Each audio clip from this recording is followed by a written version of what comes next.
22 जनवरी 1966 air India की flight 101 Mumbai के Santa cruise international airport से लंदन के लिए उड़ान भरती है। इस फ्लाइट को मुंबई से दिल्ली फिर बेरूट और जेनीवा होते हुए लंदन जाना था। इस जहाज में 117 लोग सवार थे। इन्हीं में से एक थे भारत के वो महान वैज्ञानिक जिनकी महत्वाकांक्षाओं ने विदेशी ताकतों की नींद उड़ा रखी थी। कैम्ब्रिज से पढ़ाई करने के बाद कॉस्मिक रेज और थ्योरेटिकल फिजिक्स पर काम करने वाले इस जीनियस फिजिसिस्ट ने न सिर्फ रिसर्च पेपर्स लिखे बल्कि भारत का एटॉमिक फ्यूचर भी डिजाइन किया। 1945 में उन्होंने Tata institute of fundamental research TIFR की नींव रखी। 1948 में एटॉमिक एनर्जी कमीशन बनाई और इसी विजन ने भारत के 3 स्टेज न्यूक्लियर पावर प्रोग्राम को जन्म दिया, जो आज भी इंडिया की न्यूक्लियर पॉलिसी की बैकबोन है। ये महान वैज्ञानिक कोई और नहीं बल्कि father of the Indian nuclear programme कहे जाने वाले डॉक्टर होमी जहांगीर भाभा थे, जिनका सपना भारत को न्यूक्लियर सुपर पावर बनाने का था। उन्होंने न केवल भारत में न्यूक्लियर प्रोग्राम की नींव रखी बल्कि जब चाइना ने 1962 में हिंदी चीनी भाई भाई की आड़ में भारत पर हमला करके भारत के 38,000 स्क्वायर किलोमीटर एरिया पर कब्जा कर लिया और 1964 में अपना पहला न्यूक्लियर टेस्ट कर लिया, तो भाभा ने साफ शब्दों में कहा कि अगर सरकार इजाजत दे तो मैं केवल 18 महीनों के अंदर देश को न्यूक्लियर बॉम्ब बनाकर दे सकता हूं। लेकिन किस्मत को शायद कुछ और ही मंजूर था। जब डॉक्टर भाभा जेनीवा के रास्ते वियना में एटॉमिक एनर्जी कॉन्फ्रेंस अटेंड करने जा रहे थे, तभी बीच सफर में 24 जनवरी 1966 को एयर इंडिया की फ्लाइट 101 एल्प्स की पहाड़ियों में क्रैश हो गई। इस हादसे में डॉक्टर होमी भाभा समेत सभी 117 यात्रियों की मौत हो गई। इसे महज एक दुर्घटना बताया गया, लेकिन गौर करने वाली बात यह है कि सिर्फ 13 दिन पहले ही प्रधानमंत्री लाल बहादुर शास्त्री की भी रहस्यमयी परिस्थितियों में मौत हुई थी और अब भारत के न्यूक्लियर प्रोग्राम की रीढ़ माने जाने वाले होमी भाभा की जिंदगी भी अचानक खत्म हो गई थी। यही से सवालों की एक लंबी कतार शुरू हो गई। क्या ये वाकई एक एक्सीडेंट था या फिर भारत की न्यूक्लियर एम्बिशंस को रोकने के लिए कोई बड़ी साजिश रची गई थी? आइए जानते हैं डॉक्टर होमी जहांगीर भाभा की जिंदगी की पूरी कहानी। उनकी मौत से जुड़ी वो कौन सी कॉन्स्पिरेसी थ्योरीज है जिनकी आंच अमेरिका और फ्रांस तक जा पहुंची। Homi J. Bhabha was the father of India's nuclear program. He dreamt of creating a nuclear bomb for India. Incidentally, Homi Jahangir Bhabha, the father of India's atomic energy program, was on the ill-fated aircraft which crashed in January 1966. Homi Bhabha की मौत साजिश थी या हादसा? Doctor Homi Jahangir Bhabha का जन्म 30 अक्टूबर 1909 को मुंबई की एक वेल्दी पारसी फैमिली में हुआ था। उनके पिता जहांगीर होरमुसजी भाभा एक जाने माने वकील थे और उनकी मां मेहरबाई प्रेमजी पांडे मुंबई के फेमस फिलैंथ्रोपिस्ट डिनशॉ पेटिट की ग्रैंड डॉटर थी। होमी जहांगीर भाभा का नाम होमी उनके दादा होरमुसजी भाभा के नाम पर रखा गया था, जो मैसूर में इंस्पेक्टर जनरल ऑफ एजुकेशन थे। होमी भाभा के परिवार का संबंध भारत के फेमस इंडस्ट्रियलिस्ट टाटा परिवार से भी था। उनकी बुआ मेहरबाई की शादी जमशेद जी टाटा के बड़े बेटे सर दोराब जी टाटा से हुई थी। इतने बड़े परिवार और रिश्तेदारी का प्रभाव होमी जहांगीर भाभा पर भी पड़ा। उन्होंने अपनी प्राइमरी एजुकेशन मुंबई के cathedral and John Connon school से पूरी की। स्कूल के दिनों से ही उन्हें साइंस और मैथ्स में काफी रुचि थी, जो उम्र बढ़ने के साथ बढ़ती ही चली गई। उन्होंने एल्फिनस्टोन कॉलेज से 12वीं की पढ़ाई की और ग्रेजुएशन करने के लिए मुंबई के रॉयल इंस्टीट्यूट ऑफ साइंस में एडमिशन ले लिया। इसी कॉलेज में पढ़ाई करते हुए उन्हें Nobel prize winner physicist Arthur Compton का एक पब्लिक लेक्चर अटेंड करने को मिला, जिसमें उन्होंने कॉस्मिक रेज और उसके इफेक्ट्स के बारे में बताया। ये पहली बार था जब होमी भाभा ने कॉस्मिक रेज के बारे में सुना था और उन्हें ये टॉपिक इतना एक्साइटिंग लगा कि उन्होंने फिजिक्स को ही अपने करियर के रूप में चुनने का फैसला कर लिया। साल 1927 में वो अपने पिता जहांगीर होरमुसजी और फूफा दोरब टाटा की इच्छा पर आगे की पढ़ाई के लिए इंग्लैंड चले गए। वो कैम्ब्रिज यूनिवर्सिटी के गॉनविल एंड केस कॉलेज में मैकेनिकल इंजीनियरिंग करने लगे। उनके पिता चाहते थे कि वो आगे चलकर एक बढ़िया इंजीनियर बने और टाटा स्टील में एज अ मेटलर्जिस्ट ज्वाइन करके फैमिली बिजनेस को आगे बढ़ाए। लेकिन कैम्ब्रिज यूनिवर्सिटी के दौरान होमी भाभा का झुकाव मैथ और थ्योरेटिकल फिजिक्स की ओर बढ़ता चला गया। ऐसे में उन्होंने एक दिन अपने पिता को एक लेटर लिखा। मेरा एक बिजनेसमैन बनने या फिर इंजीनियरिंग की जॉब में कोई इंटरेस्ट नहीं है। मैं फिजिक्स की पढ़ाई करना चाहता हूँ। मुझे इसे पढ़ना काफी सुकून देता है और मैं जानता हूँ कि यदि मुझे मौका दिया गया तो मैं इस क्षेत्र में काफी अच्छा करूंगा, क्योंकि कोई भी व्यक्ति अपना बेस्ट उसी फील्ड में दे सकता है जिससे उसका गहरा लगाव हो। अपने बेटे के इंटरेस्ट को देखते हुए उनके पिता ने उन्हें ऐसा करने की परमिशन तो दे दी, लेकिन एक शर्त भी रखी कि उन्हें मैकेनिकल ट्राइपोस को फर्स्ट डिवीजन से पास करना होगा। 3 साल बाद होमी भाभा ने न केवल मैकेनिकल ट्राइपोस बल्कि इसके बाद मैथमेटिक्स ट्राइपोस को भी फर्स्ट डिवीजन से पास कर लिया। इस दौरान उन्हें कई स्टूडेंटशिप्स भी मिली, जहां साल 1931 में उन्हें सैलोमोन स्टूडेंटशिप इन इंजीनियरिंग मिली, तो वही अगले साल उन्हें राउस बॉल ट्रैवलिंग स्टूडेंटशिप से नवाजा गया। इसी दौरान साल 1932 में कार्ल एंडरसन द्वारा पॉजिट्रॉन की खोज हुई और डायराक की होल थ्योरी का फॉर्मुलेशन भी किया गया। इससे प्रभावित होकर होमी भाभा फिजिक्स के प्रति इतने फैसिनेट हो गए कि उन्होंने हाई एनर्जी फिजिक्स को ही अपनी जिंदगी बना लिया।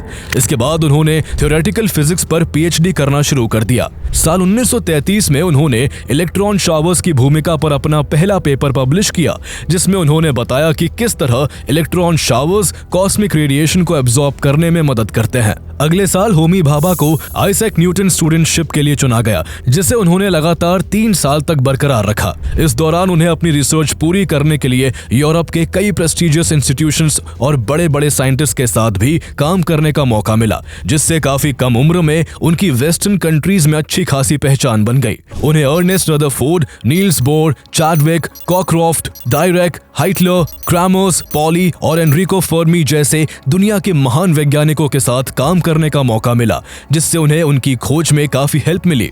अपने टैलेंट और डेडिकेशन की बदौलत होमी भाभा ने 1935 में अपनी thesis the absorption of cosmic radiation के लिए कैम्ब्रिज यूनिवर्सिटी से डॉक्टरेट की डिग्री हासिल कर ली। आगे चलकर उन्होंने हाई एनर्जी फिजिक्स पर 50 से अधिक रिसर्च पेपर पब्लिश किए और क्वांटम इलेक्ट्रोडायनेमिक्स के शुरुआती विकास में महत्वपूर्ण योगदान दिया। साल 1939 में होमी भाभा को इंग्लैंड की प्रेस्टिजियस रॉयल सोसाइटी ने मैनचेस्टर की एक फेमस लेबोरेटरी में रिसर्च करने का भी ऑफर दिया था, लेकिन कई सालों से यहाँ रहने की वजह से उन्हें अपनी फैमिली की काफी याद आ रही थी, इसलिए वो एनुअल वेकेशन पर इंडिया चले आए। इसी बीच इंग्लैंड वर्ल्ड वॉर 2 में इन्वॉल्व हो गया, जिस वजह से वो वापस इंग्लैंड नहीं जा सके।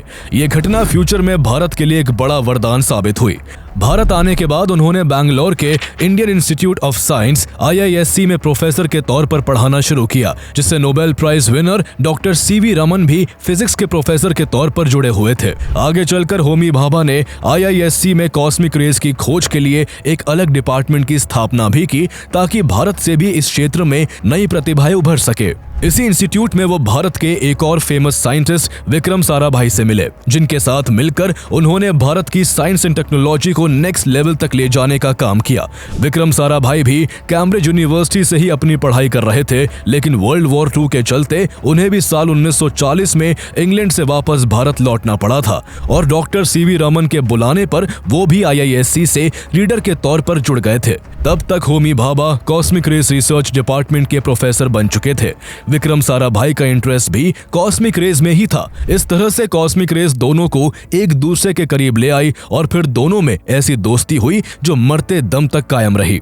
कहा जाता है कि साल 1941 में होमी भाभा कैलटेक यूनिवर्सिटी जाकर काम करने की सोच रहे थे, क्योंकि उन्हें fellow of the royal society के रूप में चुन लिया गया था। लेकिन साराभाई ही वो शख्स थे जिनकी वजह से उन्होंने विदेश जाने का अपना फैसला बदल लिया था। होमी भाभा के योगदान को देखते हुए साल 1942 में उन्हें मैथमेटिक्स फील्ड के प्रेस्टिजियस अवार्ड्स में से एक एडम्स प्राइज देकर सम्मानित किया गया और इसे पाने वाले वो पहले इंडियन थे। CV रमन होमी भाभा के टैलेंट के इतने कायल थे कि उन्होंने इंडियन एकेडमी ऑफ साइंस की एक एनुअल मीटिंग के दौरान उनकी तुलना लियोनार्डो डा विंची से की थी, क्योंकि होमी भाभा की साइंस के साथ साथ संगीत में गहरी रुचि थी। चाहे वो भारतीय संगीत हो या वेस्टर्न क्लासिकल म्यूजिक, उन्हें सब पसंद आता था।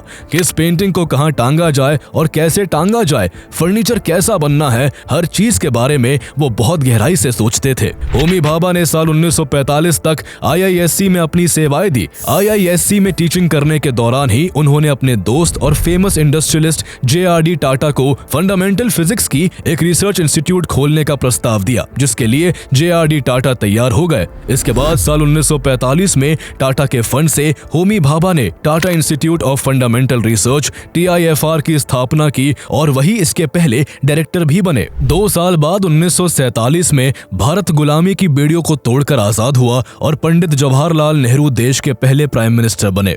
उस दौर में जब भारत अपनी बुनियादी जरूरतें पूरी करने के लिए भी जूझ रहा था, उस समय न्यूक्लियर एनर्जी को विकसित करने का ख्याल सिर्फ एक दूर का सपना लगता था। उस दौरान सोवियत यूनियन और अमेरिका के बीच सुप्रीमेसी को लेकर कोल्ड वॉर जारी था। उनके पक्ष में दुनिया 2 गुटों में बट गई, लेकिन भारत ने नॉन अलाइनमेंट की नीति अपनाई। इतना ही नहीं, जवाहरलाल नेहरू हर ग्लोबल प्लेटफॉर्म से न्यूक्लियर वेपन्स को रोकने की बात करते थे। ऐसे में न्यूक्लियर डेवलपमेंट की बात उनके विचारों से बिल्कुल मेल नहीं खाती थी। मगर होमी भाभा दूरदर्शी थे। वो जानते थे कि आने वाले समय में भारत की सुरक्षा और विकास के लिए न्यूक्लियर पावर जरूरी होगी। इसलिए उन्होंने 1948 में जवाहरलाल नेहरू को एक लेटर लिखकर सुझाव दिया कि न्यूक्लियर रिसर्च के लिए एक डेडिकेटेड इंस्टीट्यूट बनाना चाहिए। उन्होंने अपने विजन से किसी तरह प्रधानमंत्री को इसके लिए राजी कर लिया। इसके बाद अक्टूबर 1948 में एटॉमिक एनर्जी कमीशन AEC की स्थापना की गई, जिसके पहले अध्यक्ष होमी जहांगीर भाभा बनाए गए। ये इसलिए भी संभव हो सका क्योंकि होमी भाभा जवाहरलाल नेहरू के काफी करीब थे। होमी भाभा पंडित नेहरू को अपने हर लेटर में माय डियर भाई कहकर संबोधित करते थे।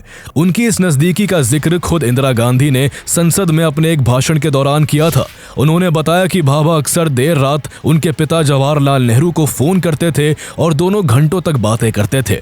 जवाहरलाल नेहरू चाहे कितने भी व्यस्त क्यों ना हो, भाभा से बातचीत के लिए हमेशा समय निकाल ही लेते थे। होमी भाभा ने ट्रॉम्बे में एटॉमिक रिसर्च सेंटर को एस्टैब्लिश करने में भी अहम भूमिका निभाई। उन्होंने भारत की लॉन्ग टर्म एनर्जी नीड्स और देश में थोरियम के 5 लाख टन से भी ज्यादा की अवेलेबिलिटी को ध्यान में रखते हुए देश को एनर्जी प्रोडक्शन में सेल्फ रिलायंस बनाने के लिए थोरियम बेस्ड न्यूक्लियर प्रोग्राम का एक विजनरी आइडिया दिया।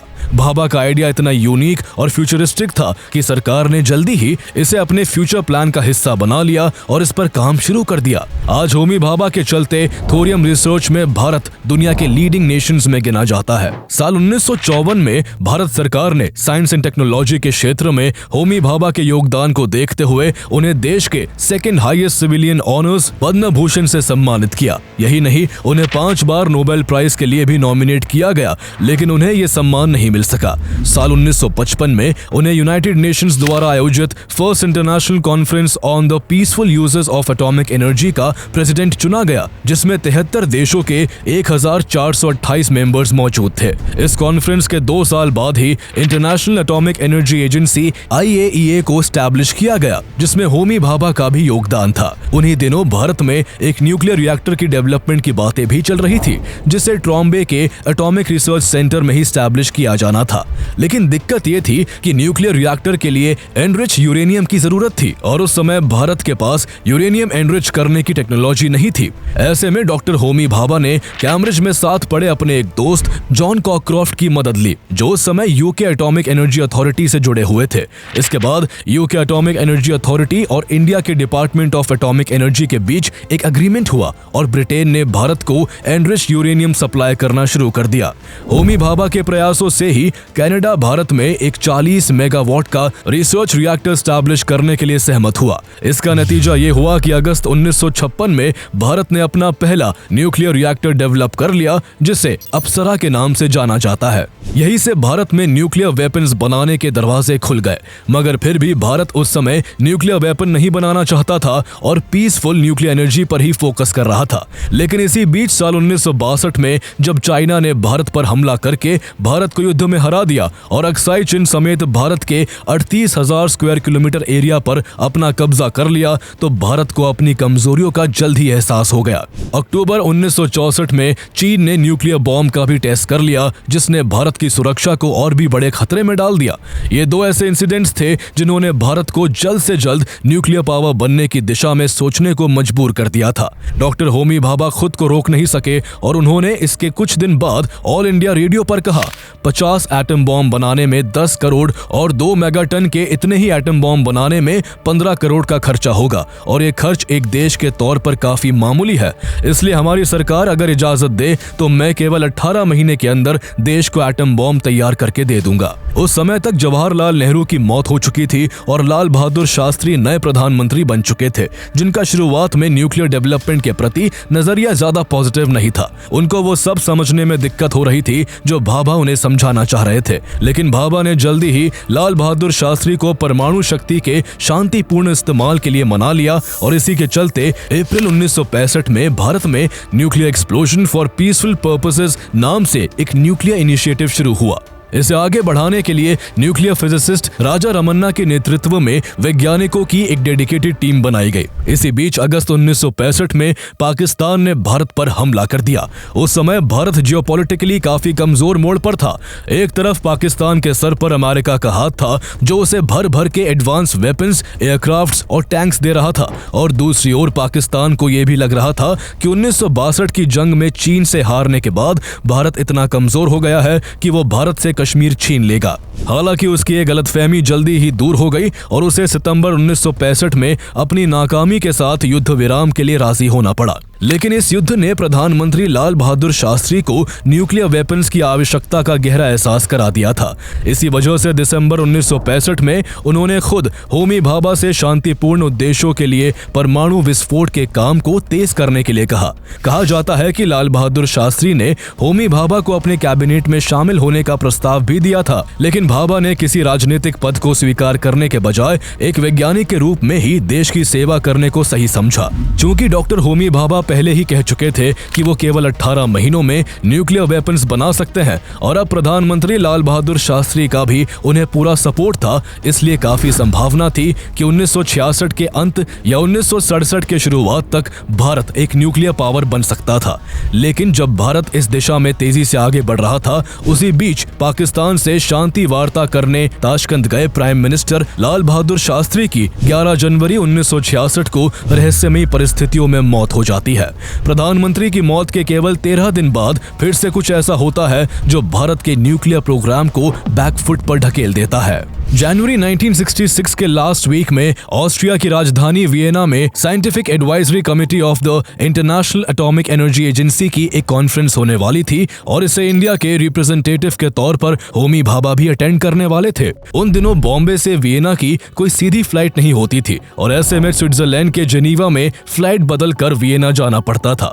होमी भाभा 22 जनवरी 1966 को एयर इंडिया की फ्लाइट 101 यानी कंचनजंगा में सवार होते हैं, जिसे मुंबई से बेरूट और जेनीवा होते हुए लंदन जाना था। होमी भाभा इस प्लेन से जेनीवा में ही उतरकर दूसरी फ्लाइट लेकर वियना पहुंचने वाले थे, लेकिन 24 जनवरी की सुबह 7:02 पर जैसे ही ये प्लेन फ्रांस के हवाई क्षेत्र में एल्प्स की पहाड़ियों में पहुंचा, अचानक वहां की ऊंची चोटियों के मॉन्ट ब्लैंक से टकराकर क्रैश हो गया। इसमें सवार सभी 117 यात्री मारे गए, जिनमें डॉक्टर होमी भाभा का नाम भी शामिल था। केवल 56 साल की उम्र में होमी भाभा की मौत की खबर ने पूरे भारत को गहरे सदमे में डाल दिया। चूंकि दुर्घटना फ्रांस के हवाई क्षेत्र में हुई थी, इसलिए इस विमान हादसे की जांच का जिम्मा भी फ्रांस की सरकार ने उठाया। एक रेस्क्यू टीम बनाकर जल्दी ही दुर्घटना स्थल की ओर रवाना किया गया, लेकिन रेस्क्यू टीम को वहां से ना तो प्लेन का कोई मलबा मिला, ना ब्लैक बॉक्स मिल सका और ना ही वो किसी भी पैसेंजर की डेड बॉडी खोज सके। उनके मुताबिक उनके वहां पहुंचने तक प्लेन का मलबा पूरी तरह से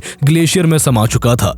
जल्दी ही फ्रांस ने खराब मौसम का हवाला देकर इस ऑपरेशन को भी रोक दिया। ताज्जुब की बात यह थी कि ये क्रैश एग्जैक्ट उसी जगह पर हुआ था जहां नवंबर 1950 में एयर इंडिया का एक और विमान मालाबार प्रिंसेस क्रैश हुआ था और दोनों ही विमानों का मलबा और उस पर सवार लोगों को खोजा नहीं जा सका। फ्रांस की सरकार ने इस प्लेन क्रैश की जांच की एक रिपोर्ट तैयार की, जिसमें कहा गया कि इस प्लेन के VOR में खराबी के चलते ये हादसा हुआ। दरअसल VOR द्वारा भेजे गए सिग्नल से ही कोई पायलट अपनी करंट पोजीशन, डायरेक्शन और हाइट का अंदाजा लगाता है। अथॉरिटीज के मुताबिक उस दिन हादसे के केवल 2 मिनट पहले पायलट ने कंट्रोल रूम को बताया था कि प्लेन 19,000 फीट की ऊंचाई पर ट्रैवल कर रहा है, जो एल्प्स की सबसे ऊंची चोटी से करीब 3,000 फीट ऊपर था। ऐसे में कंट्रोल रूम ने प्लेन की पोजीशन को क्लियर कर पायलट से प्लेन की पोजीशन चेंज करने को कहा। फ्रांस के जांच अधिकारियों के मुताबिक यही पायलट ने एक गलती कर दी। पायलट पायलट को लगा कि उसने यहाँ की सबसे ऊंची चोटी को क्रॉस कर लिया है, लेकिन असलियत में प्लेन अब भी एल्प्स की पहाड़ियों में ही था। इसी कंफ्यूजन में पायलट ने प्लेन को नीचे उतारने की कोशिश की, जिससे प्लेन पहाड़ियों से टकराकर क्रैश हो गया। लेकिन लोगों को यह बात हजम नहीं हो पा रही थी कि आखिर जो प्लेन एल्प्स की पहाड़ियों की सबसे ऊंची चोटी से 3000 फीट की ऊंचाई पर उड़ान भर रहा था, वो आखिर केवल 2 मिनट बाद पहाड़ी से कैसे टकरा गया। इसलिए जल्दी ही इस प्लेन क्रैश के पीछे किसी गहरी साजिश की आशंका जताई जाने लगी। प्रधानमंत्री लाल बहादुर शास्त्री की मौत के केवल 13 दिन बाद ये प्लेन क्रैश हुआ था, जिसमें डॉक्टर होमी भाभा की भी मौत हुई। किसी को भी ये सिर्फ एक संयोग नहीं लग रहा था। प्राइम मिनिस्टर लाल बहादुर शास्त्री की मौत के पीछे भी किसी बड़ी साजिश के होने की बात उभर कर आ रही थी। केवल 1 महीने पहले ही लाल बहादुर शास्त्री ने होमी भाभा को न्यूक्लियर बॉम्ब के डेवलपमेंट में तेजी लाने को कहा था, और ऐसे में केवल 13 दिनों के भीतर ही दोनों की मौत ने संदेह को और गहरा दिया था। क्या कोई ऐसी विदेशी ताकत थी जो भारत को न्यूक्लियर पावर नहीं बनने देना चाहती थी? इस बीच फ्रांस पब्लिक ब्रॉडकास्टर यानी ORTF के एडिटर फिलिप रियाल भी कंचनजंगा क्रैश को लेकर अपनी गवर्नमेंट की बात पर यकीन नहीं कर पा रहे थे। उन्हें बार बार यही लगता कि उनकी गवर्नमेंट इस एक्सीडेंट से जुड़ा कोई बड़ा सच छुपा रही है। यही बेचैनी उन्हें चैन से बैठने नहीं दे रही थी।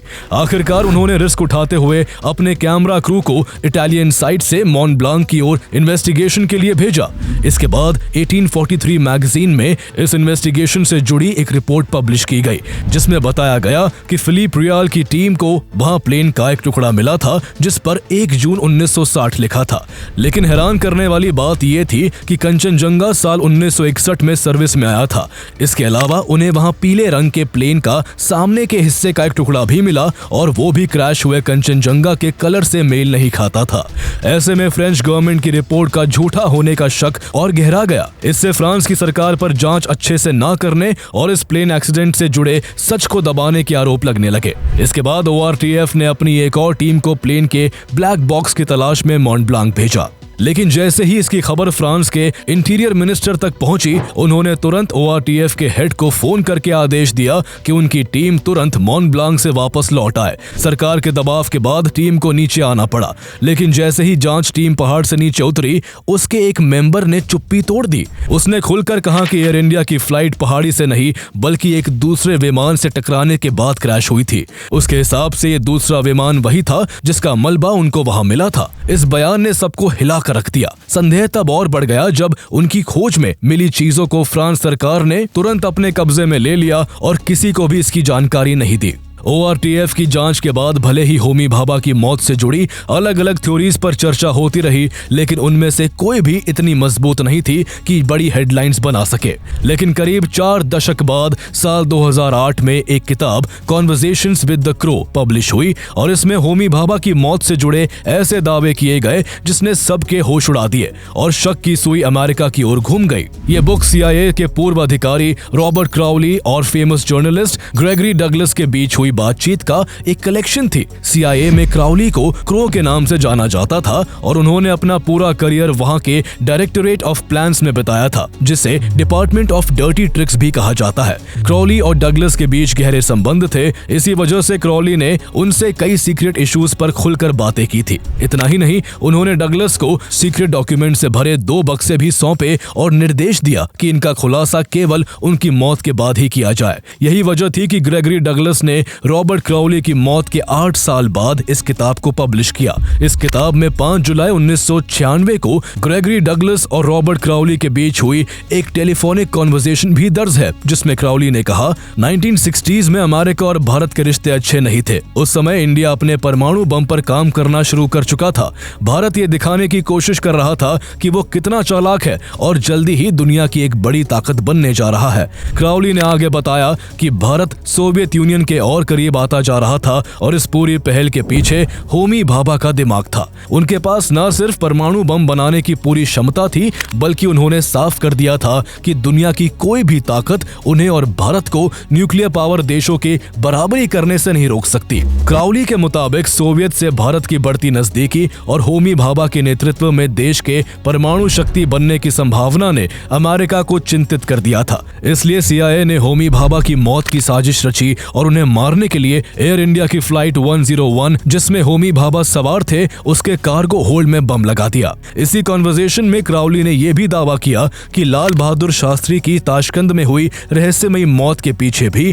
CIA का हाथ था। क्राउली के इस दावे में इसलिए भी वजन था क्योंकि पास्ट में CIA कई देशों के इंपॉर्टेंट पर्सनालिटीज की जान ले चुकी थी। भाभा की मौत से कुछ साल पहले CIA ने इटली के एक तेल व्यापारी एनरिको मेटाई को सिर्फ इसलिए मरवा दिया था क्योंकि उसने अपने पैसों से इटली के पहले न्यूक्लियर रिएक्टर का काम शुरू करवाया था। इसलिए होमी भाभा की मौत की साजिश रचने में अमेरिका के हाथ होने के दावे में लोगों को सच्चाई नजर आई और इस पर काफी बातें होने लगी। लेकिन उस समय तक रॉबर्ट क्राउली की मौत हो चुकी थी, इसलिए धीरे धीरे ये मामला दबने लगा। लेकिन कहानी यही खत्म नहीं हुई। इस कहानी में नया मोड़ तब आया जब हादसे के लगभग 50 साल बाद 2017 में फ्रांस के मशहूर बिजनेसमैन और sportsman Daniel Roche air crashes की जांच में अपनी गहरी दिलचस्पी के चलते एल्प्स की बर्फीली पहाड़ियों में जा पहुंचे। रॉश ने अपनी टीम के साथ गहन खोजबीन की और जल्द ही उन्होंने वहां से कुछ सीट बेल्ट, कॉकपिट का एक हिस्सा और एक फ्लेयर पिस्टल, एक कैमरा और डॉक्यूमेंट से भरा एक बैग खोज निकाला। उन्होंने जब खोजबीन का दायरा बढ़ाया तो उन्हें दुर्घटना स्थल के 25 किलोमीटर के दायरे में कुछ मलबे के साथ साथ कंचनजंगा का इंजन भी मिल गया। डैनियल रॉश के मुताबिक कंचनजंगा किसी दूसरे विमान से टकराने की वजह से क्रैश हुआ था, जो RTF के एडिटर फिलिप रियल की थ्योरी से मैच करती थी। इस दौरान रॉश ने फ्रांस के अधिकारियों पर उनकी जांच को बार बार रोकने का आरोप भी लगाया था। भले ही होमी भाभा की मौत से जुड़ी अलग अलग थ्योरीज दी जाती रही है, लेकिन उनकी डेथ एक ऐसा अनसुलझा राज है जो आज भी लोगों के मन में रह रहकर कई तरह के सवाल पैदा करता है।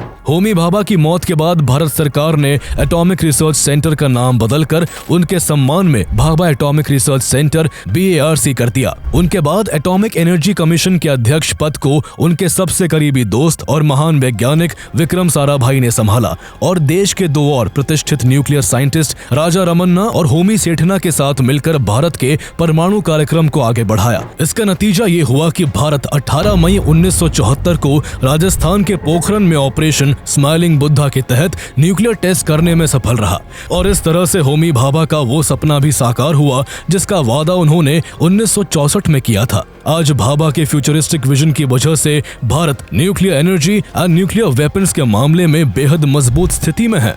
अगर उन्होंने आजादी के तुरंत बाद प्राइम मिनिस्टर जवाहरलाल नेहरू को इसकी जरूरत के बारे में नहीं बताया होता तो शायद आज भी हम न्यूक्लियर फील्ड में स्ट्रगल कर रहे होते। आज भारत के पास 180 न्यूक्लियर वेपन्स मौजूद है जो भारत की सुरक्षा को न केवल मजबूत बनाते हैं बल्कि दुश्मनों को भारत की तरफ आंख उठाने से पहले 100 बार सोचने पर मजबूर भी करते हैं।